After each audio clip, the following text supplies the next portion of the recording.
Hello students, इस biology classes bye soap में आपका पुनः स्वागत है। इस प्रोग्राम के ऑर्गेनाइजर हैं सोसाइटी ऑफ कैरियर टेक्नोलॉजी, जन विकास महासभा, विद्यार्थी प्रतिभा उत्सव। Director Pankaj Kumar, technical support Rajnandini and Bhagirathna, resource person myself doctor Sakan Dayal. इस प्रोग्राम की कोशिश ये है विद्यार्थी प्रतिभा उत्सव की कि हम स्टूडेंट्स के चेहरे पे मुस्कुराहट देखना चाहते हैं। उन पे पढ़ाई का प्रेशर बिल्कुल नहीं होना चाहिए और पढ़ाई के साथ साथ एक्स्ट्रा करिकुलर एक्टिविटीज़ भी आप डेवलप करें। आपको यदि गाना गाना अच्छा लगता है, आप हमारे प्लेटफॉर्म पे आकर के गाना गा सकते हैं। आपको डांस करना अच्छा लगता है, आप हमारे प्लेटफॉर्म पे आकर के डांस कर सकते हैं। आपको म्यूजिकल इंस्ट्रूमेंट बजाना अच्छा लगता है, हमारे प्लेटफॉर्म पे आकर के म्यूजिकल इंस्ट्रूमेंट बजा सकते हैं। आपको पेंटिंग करना आता है, अच्छा लगता है तो पेंटिंग कर सकते हैं। और इसी चेन में जो आपकी पढ़ाई का करिकुलम है उसमें जो कॉम्प्लिकेटेड चीज़ें हैं उसके लिए हमारी कोशिश ये है कि उसको बहुत सिंप्लीफाई करके आपको बताया जाए जिससे कि आप आसानी से उससे समझ सकें। हम लोग पिछले 2 टर्म से रिप्रोडक्शन के बारे में डिस्कशन कर रहे थे। ये CBSE के क्लास 10th के सिलेबस के हिसाब से है। आज ये तीसरा पार्ट है और इसमें हम रिप्रोडक्टिव हेल्थ के बारे में बात करेंगे।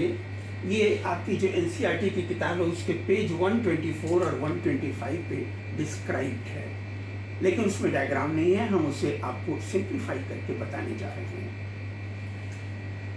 तो रिप्रोडक्शन में आप जानते हैं कि मेल गैमीट और फीमेल गैमीट दोनों फीमेल के ओविडक्ट में एक दूसरे से मिलकर के जाइगोट बनाते हैं, फिर इम्प्लांटेशन होता है, प्लेसेंटा बनता है, फिर उसके बाद फीटस बन जाता है जो कि डेवलप होकर के 9 महीने के बाद फिर पैदा होता है।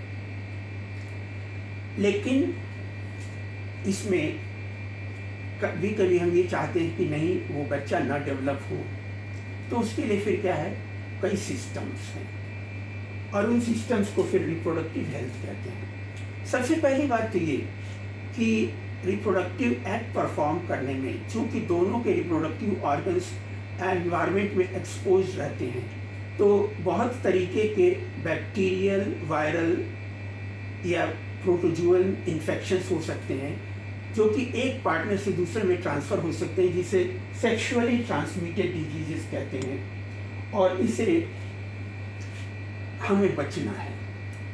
दूसरी बात, चूँकि स्पर्म और ओवम के मिलने से जाइगोट बनता है और फिर वो यूट्राइन वॉल से अटैच होकर के डेवलपिंग एम्ब्रियो बनता है, तो हमें इस साइकिल को ब्रेक करना है। तो सबसे पहले जो प्रोसीजर होता है, जो सर्जिकल सिस्टम है, जो कि एक बार कर लेने के बाद हमेशा तक काम करता है, लेकिन डॉक्टर्स ने बताया कि ये जो ट्यूबेक्टोमी है 100% इफेक्टिव नहीं है, 70% ही इफेक्टिव है। तो इसमें क्या होता है, फीमेल में ट्यूबेक्टोमी ऑपरेशन लैप्रोस्कोप के द्वारा भी किया जा सकता है, जिसमें दोनों फैलोपियन ट्यूब को बीच में कट कर दिया जाता है, जिससे कि ओवरी से आने वाला ओवम अब यहाँ पे नहीं आने पाता है, तो फिर बाद में जाइगोट नहीं बनेगा। दूसरा तरीका होता है वैसेक्टोमी, जो मेल में किया जाता है। इसमें इस टेस्टिस से जो निकलने वाले स्पर्म है वॉस डिफरेंस से होकर के आगे जाकर के फिर यूरेथ्रा में पहुंचता है।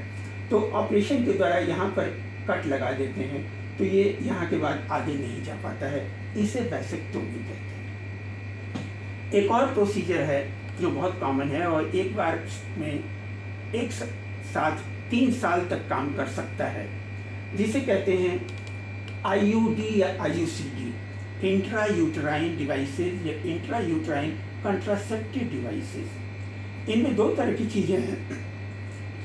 कुछ साल पहले तक तो जो प्लास्टिक का चलता था डबल S शेप का लिपेज लूप, और आजकल चलता है कॉपर T या कॉपर 7।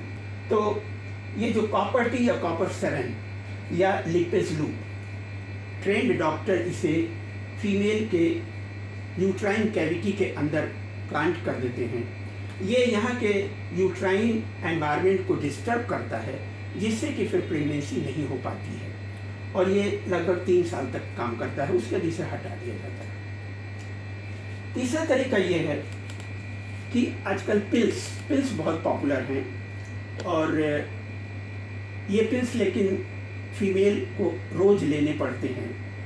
अब इनमें ये मोस्टली ये एंटी ओव्यूलेटरी होते हैं। एंटी ओव्यूलेटरी का मतलब क्या हुआ कि ये ग्रेफियन फॉलिकल से ओव्यूलेशन नहीं होने देते हैं। दूसरी बात, एक बहुत इजी प्रोसीजर है बैरियर्स का यूज़ करना, जिसमें कि फिर इन बैरियर्स के कारण स्पर्म और ओवम की मुलाकात ना हो पाए, जिसके लिए दोनों में अलग अलग यूज़ करने के लिए, फीमेल में यूज़ करने के लिए एक डायफ्राम यूज़ होता है जो कि वेजिना में डॉक्टर्स लगा देते हैं, और मेल के लिए जो कि हम खुद भी अपने आप लगा सकते हैं, एक बैलून की तरह का स्ट्रक्चर होता है कंडोम, जो कि मेल ऑर्गन पेनिस के ऊपर लगा लिया जाता है, तो उस पर उसी में रह जाता है, फिर वो ओवम से उसकी मुलाकात नहीं हो पाती है। एक और इंटरेस्टिंग बात, पिछले कुछ सालों में सोसाइटी में टेक्नोलॉजी जब डेवलप हुई तो टेक्नोलॉजी के साथ कुछ स्वार्थी चीज़ें भी डेवलप हो गई। सबसे पहले एमनियोसेंटोसिस आया, और एमनियोसेंटोसिस में क्या होता था कि डेवलपिंग एम्ब्रियो जब मदर के यूट्राइन कैविटी में है, तो मदर के यूट्राइन कैविटी से थोड़ा सा फ्लूइड इंजेक्शन की सिरिंज के द्वारा एस्पिरेट कर लिया जाता था, और उसमें कुछ एपिथेलियल सेल्स आ जाते थे, उसे स्लाइड पर रख करके स्टेन करके उनकी कैरियोटाइपिंग की जाती थी। उनके अंदर जो भी क्रोमोसोम्स पाए जाते हैं उनको एक लाइन से अरेंज कर लिया जाता है स्लाइड के ऊपर, फोटोग्राफ के ऊपर, तो उससे वो डेवलपिंग एम्ब्रियो मेल है या फीमेल है ये पता चल जाता था। हालांकि ये टेक्नोलॉजी तो इस बात के लिए थी कि कहीं डेवलपिंग एम्ब्रियो में कोई कंजेनाइटल एबनॉर्मेलिटी ना हो, कोई डिजीज ना हो, कोई सिंड्रोम ना हो, तो ऐसे केस में फिर उसे अवॉइड किया जा सके। लेकिन बाद में इसे इसलिए इस्तेमाल होने लगा कि यदि डेवलपिंग चाइल्ड फीमेल है तो लोग अबॉर्शन करवा देते थे। ऐसे ही अल्ट्रासाउंड या सोनोग्राफी फिर भी सिंपलर प्रोसीजर है, जिसमें डॉक्टर जो है अल्ट्रासोनिक वेव्स के द्वारा पता कर लेते हैं कि डेवलपिंग चाइल्ड प्रॉपरली डेवलप हो रहा है या नहीं हो रहा है, और उसमें कोई एबनॉर्मेलिटी तो नहीं है।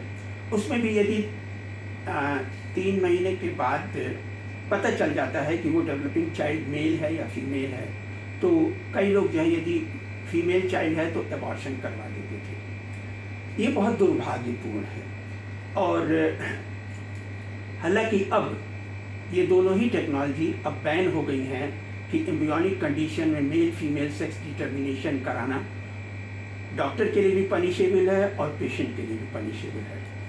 ये बैन हो गया, लेकिन फिर भी छिटपुट थोड़ी सी ये एक्टिविटीज़ होती रहती है। फिर MTP means medical termination of pregnancy.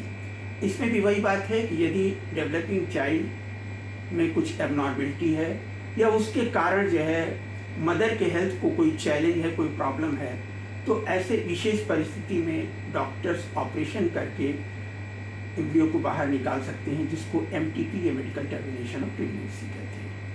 Thank you very much.